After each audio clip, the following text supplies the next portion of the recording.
How many of you are rule followers today? If you're a rule follower, would you just raise your hand right now?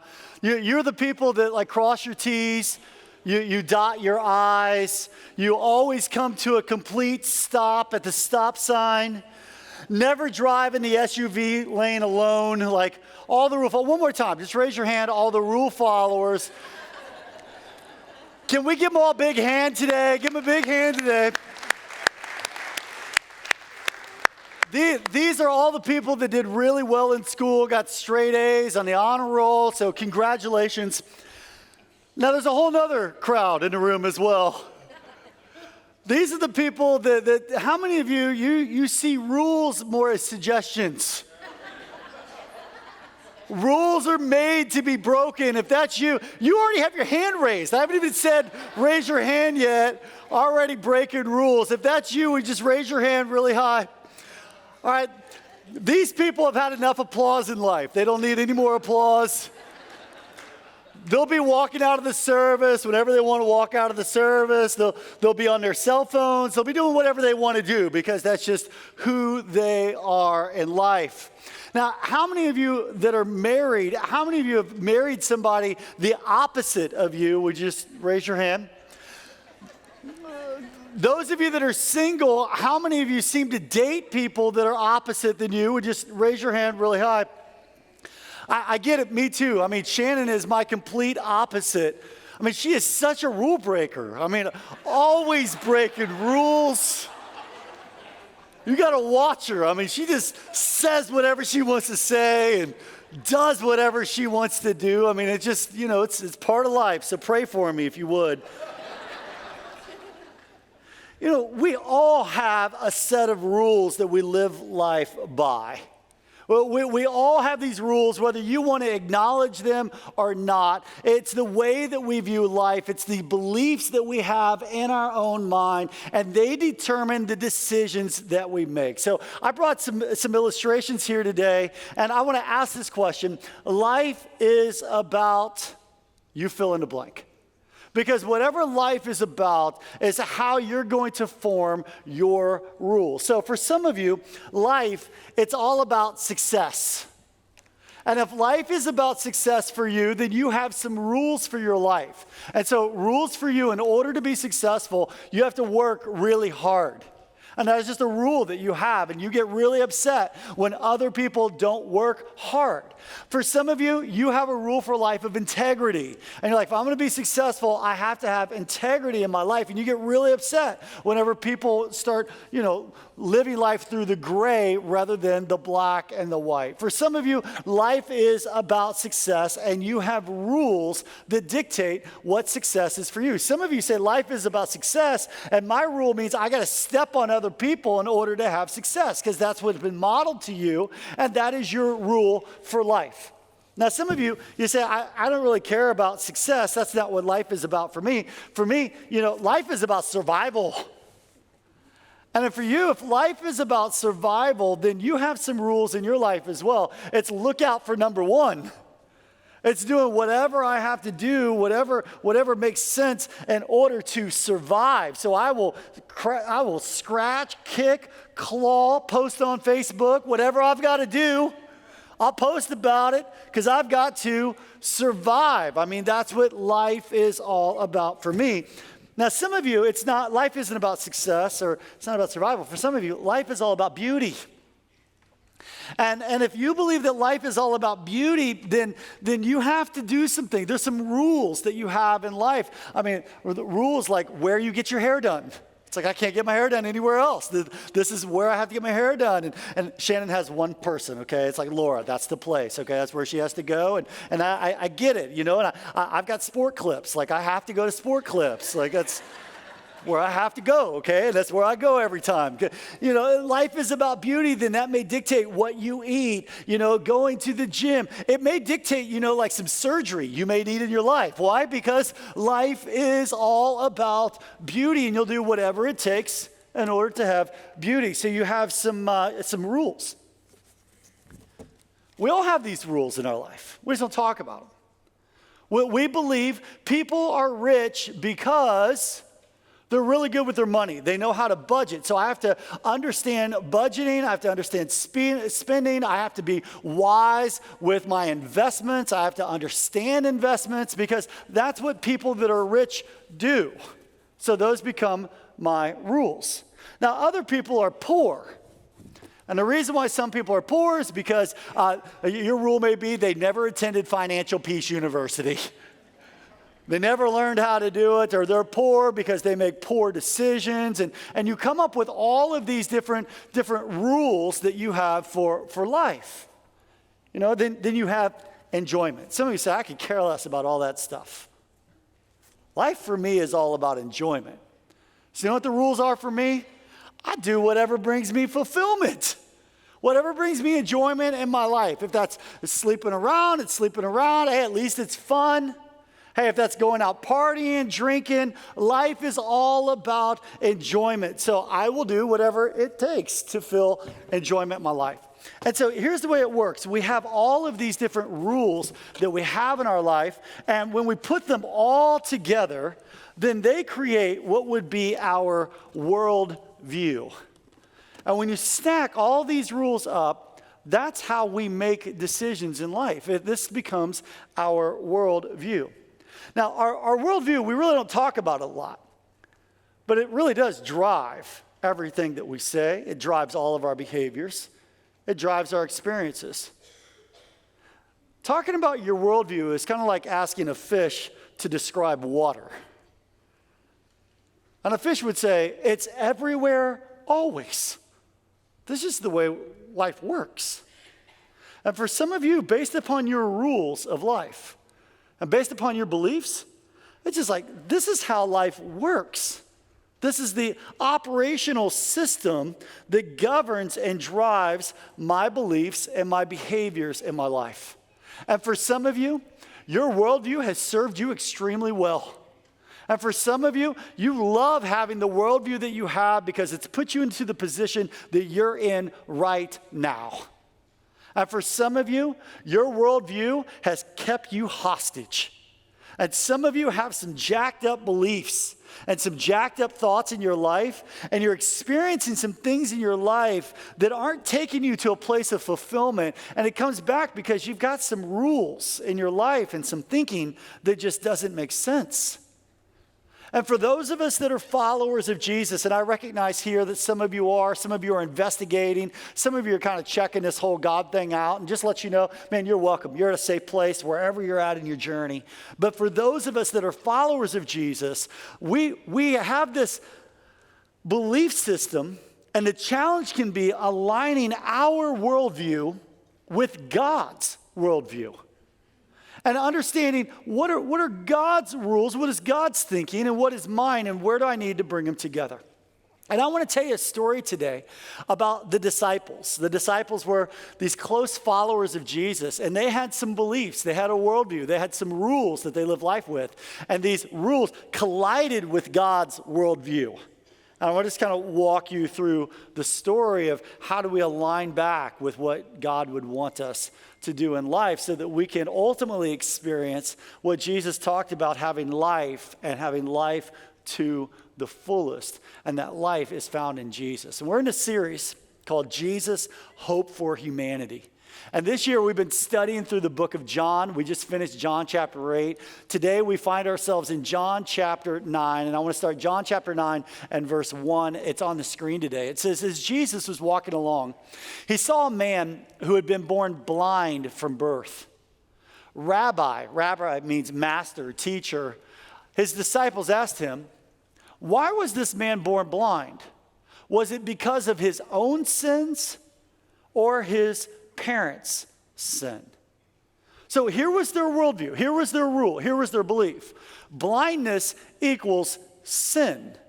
So the man is blind because somebody screwed up somewhere. Somebody sinned. Was it this man or was it his parents? Who was it, Jesus? This was their belief in life. Now, in their defense, Jesus did warn a guy just a few chapters before this and said, listen, stop doing what you're doing. Otherwise, the consequences of your sin could be worse. But it doesn't mean that every pain that people experience in their life is a result of God's judgment. But let's say that their worldview was correct. I mean, think about this for a moment. This actually would make life a lot easier. That if people experience blindness in their life, or maybe they're going through some challenge in their life, whether it be a physical ailment or whether it be financial or relational, people are going through pain in their life. Wouldn't it be easier if we could just lump it all together in a rule in our mind that the reason why they're going through that is because it's God's judgment on their life? See, and it'd make life a lot easier, because then it's like, okay, hey, listen, they're blind, and that's just God's consequence on what's going on in their life, and they're going through that financial pain or that struggle. So I don't want to interrupt God's consequence. So that means I don't have to give them any money. I don't have to give them any support. I don't have to help them. I have zero obligation, because that's just a result of their sin. Pastor Matt is our pastor in Ventura, and he preaches here as well sometimes. And he was telling me this story of whenever he was in Korea. Pastor Matt spent a year in Korea teaching English right after he got out of college. And while he was there, he said there was this kid, this junior high student at his school, that broke a clock in the school just by horse playing around. And the principal, to punish the kid, took the kid into his office and created a sign, and in Chinese, it said clock breaker. And then told the kid that the kid had to stand in the school lobby wearing this sign while all the other kids would just come by and kind of shame this kid. And I begin to think, if that were to happen in one of our schools here today, there wouldn't be enough time in your day to read all the posts on the buzz groups that we have, describing how people would be so upset to be able to shame and mock people, to put a sign on them that just says, hey, you're a rule breaker, and to shame people. And that's exactly what the disciples were doing. As the disciples said, oh, he's blind, someone sinned. It's like this big sign and says, hey, don't mess with it. You can just kind of shame them. And if blindness equaled sin, then that means sight equals righteousness. Now, all of a sudden, my worldview allows me to be able to think higher of myself than other people. And some of you, your worldview allows you and gives you permission to think that you're better than other people. Your worldview gives you permission, your rules give you permission to envy other people, because if life is about success, and this is what life is about, and this is what you have, and this is what I don't have, then this gives me permission to envy what you have. Your worldview shapes your beliefs. And if this worldview that these disciples had was so messed up, it said, listen, that's because of sin. So who was it that sinned, Jesus? Was it his parents or was it him? And Jesus responds, and he says in verse 3, it was not because of his sins or his parents' sins, Jesus answered. Now catch this. This is a very powerful verse. Could be a pivotal verse in your life right now. It said, this happened, this pain, this experience, this difficulty, this handicap, this challenge, this happened so the power of God could be seen in him. Jesus said, there is purpose beyond the pain of what you're seeing. Jesus goes on and he said, we must quickly carry out the tasks assigned us by the one who sent us. He said, listen, God sent me here to seek and to save that which is lost. I've been given this purpose to point people to the cross. He's like, that's why I'm here. This is the mission. Then he said, then the night is coming. And he said, and then no one can work at night. So this is a farming community. People would go out and they would harvest. Everyone understood farming terms at this time. And at nighttime, no one could work. It was the darkness. So he said, nobody works during the dark. Then he says in verse 5, but while I'm here in the world, I am the light of the world. And you're like, okay, what the heck does this mean, Jesus? What does this have to do with this blind man and his sight? And what does this have to mean? It doesn't make sense. Now, I want to just take you back to last week's message. Last week, we were in John chapter 8, and this will be review for some of you, but if you weren't here, I'm going to bring you up to speed, give you some context to know what Jesus is talking about right here. In the middle of John chapter 8 and John chapter 9, the Jews are celebrating the Feast of the Tabernacle. Each one of these biblical holidays that the Jews celebrate every year has a twofold purpose. One purpose is to remember God's provision in their past. And the second purpose is to look ahead to the future of where God was going to bring them hope for the future. It was a future promise to look forward to. So the Feast of the Tabernacles was going on right in the middle of John chapter 8, John chapter 9. And it was remembering God helping the children of Israel as they escaped out of bondage from Egypt. Moses went to Pharaoh, said, "Let my people go." They got out of Egypt, and as they were walking out of Egypt, they were in the wilderness. And while they were in the wilderness, they didn't have a permanent home. They were wandering in the wilderness. And God said, just create these little tabernacles. I will be your tabernacle. I will provide for you. So even today, whenever the Jews celebrate the Feast of the Tabernacles, it's an 8-day feast, and they create these little tabernacles, these little tents, and they decorate them, all remembering God's provision, bringing them out of bondage out of Egypt. Now, the second thing that they do during the Feast of Tabernacles, and all this was going on in John chapter 8, John chapter 9, is they would go into Jerusalem and they would light these candles. And at the darkness of the night, they would lift up these candles to light up the darkness. And this was a reminder, it was a throwback to whenever they were wandering in the wilderness and God created a pillar of fire in the middle of the night and said, "I'm the light, and if you follow the light, no matter what darkness you're in, I will direct your path if you just follow the light." And this was a throwback to say, hey, this is a light remembering what God did in the wilderness, but it also was a promise for the future. Don't miss this. That their light was going to come. That the Messiah was coming one day and he would rescue them out of their darkness. So in the middle of John chapter 8, John chapter 9, they're lighting these candles saying, our future Messiah is coming. And then Jesus steps in and Jesus says, "I'm the light. I'm the future Messiah. I'm the one that you've been waiting for. There's no longer do we have to wait for when the Messiah is going to come. I am the light."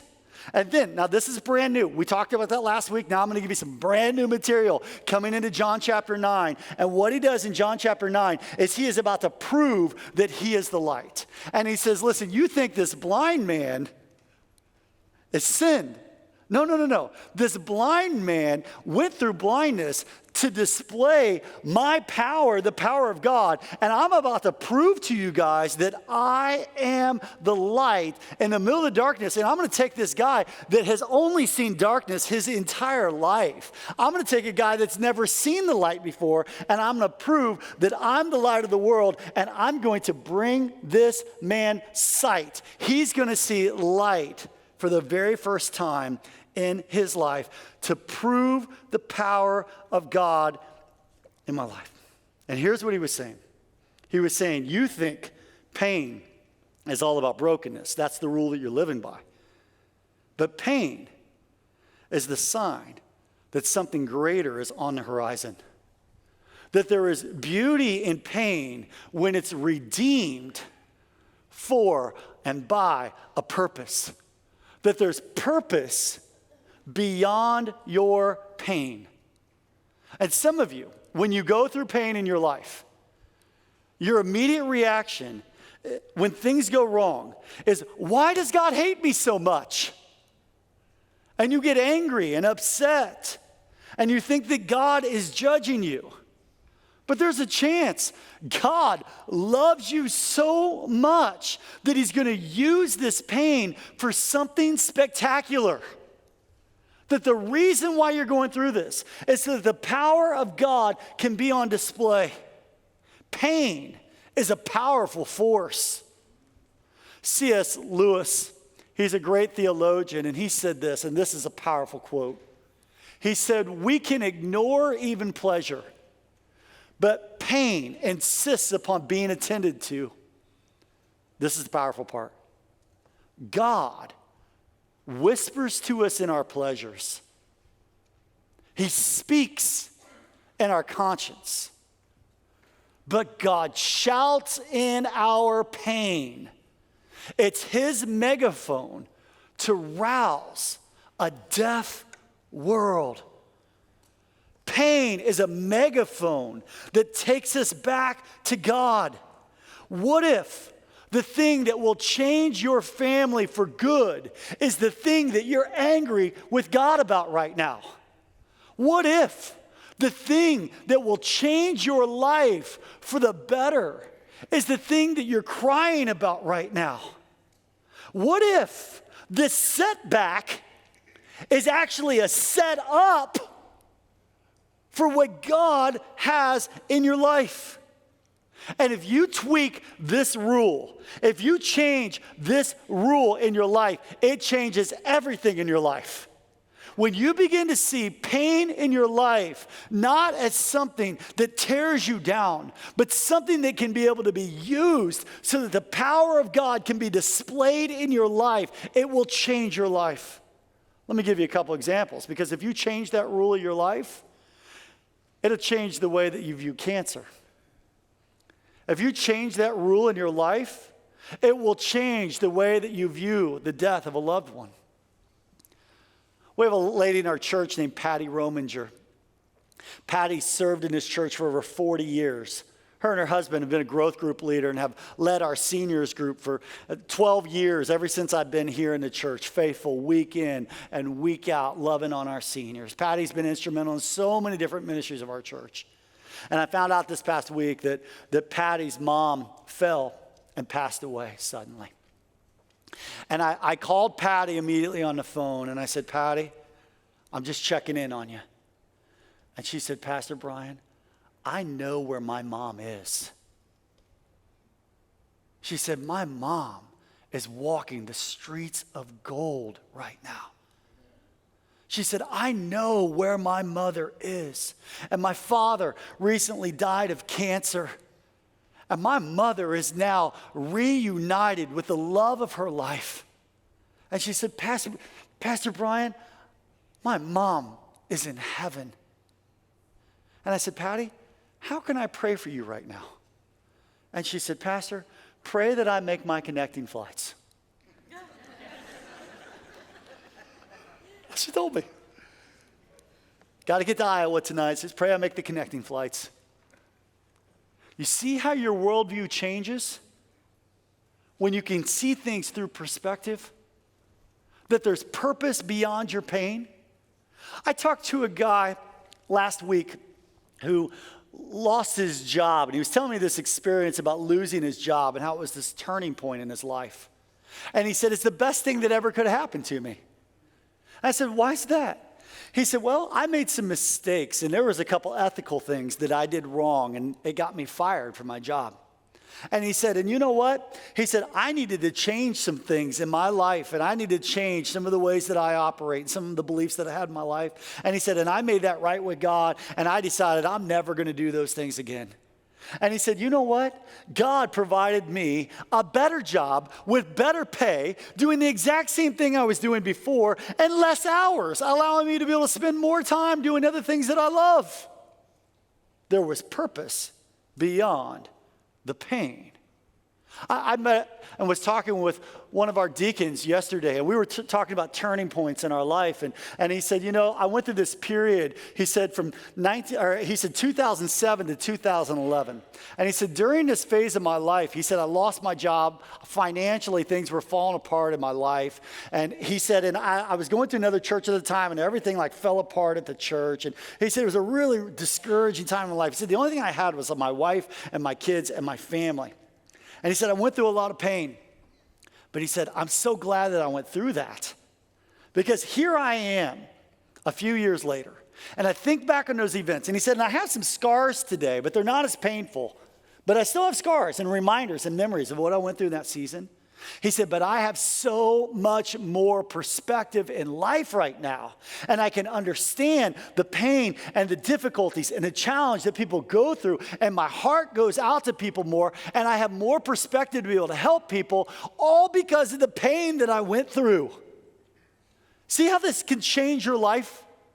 When you can understand that the darkness that you go through is actually the power of God that can be displayed in your life when you go through these seasons and other people look at you and say, man, how can you do that? And you say, it's only because of God. And let me tell you about the light of the world.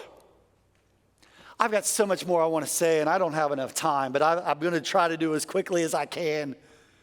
It says in the next verse, it says in verse 6, then Jesus, he spit on the ground and made mud with the saliva and spread the mud over the blind man's eyes. So here's what Jesus does. I'm just telling you what the Bible says. And he spits. The man is blind, not deaf. And he gets down and he starts getting in the dust. And some theologians believe this is a throwback to Genesis chapter 1, that man was made from the dust of the earth. And some theologians believe that Jesus got down in the dust and he spits on the ground. He's making these mud pies because he's forming eyeballs out of the dust. And he's taking human eyeballs through the mud and putting them in the man's eye sockets. Now, when I read that, I didn't think any of that. I don't know. I thought of the theologian Queen. Mud on your face, big disgrace, kicking your can all over the place. Jesus will rock you. That's what I thought. And then notice what it says. He told him, verse 7, go wash yourself in a pool of Siloam. Siloam means what, church? Sent. So the man went and washed and came back seeing. Now, why did God spit? Why did he put mud? Have you ever had mud on your eyes before? There's this place called Glen Ivy. It's like this spa. They have like this mud bath where you put mud all over you. Some of you guys are like making me give up my man card today because I'll put mud on my face before. But it's irritating to get mud on your eyes. It's like, why would I put mud? Why would you just put mud on his eyes? Because I believe sometimes we walk through these irritations in our life. And it's only by putting the mud and the irritation and the stuff in our life that will motivate us to go to the pool called scent, to wash our eyes, to be able to cleanse the mud from our life. And you know what I find interesting? Jesus is called the sent one. He's called the sent one from God. And isn't it interesting that they took the mud and they said, go to the pool called scent, and that's where you're going to find cleansing. That's where you're going to have light. That's where you're going to get sight in your life. And maybe today, you're in a mud pen. And maybe you got mud in your life and there's irritations in your life and it's obstructing your sight. It's obstructing everything. All you see is the messiness and the disgust of this mud that's happening in your life. And God's saying, listen, you need to go to the sent one.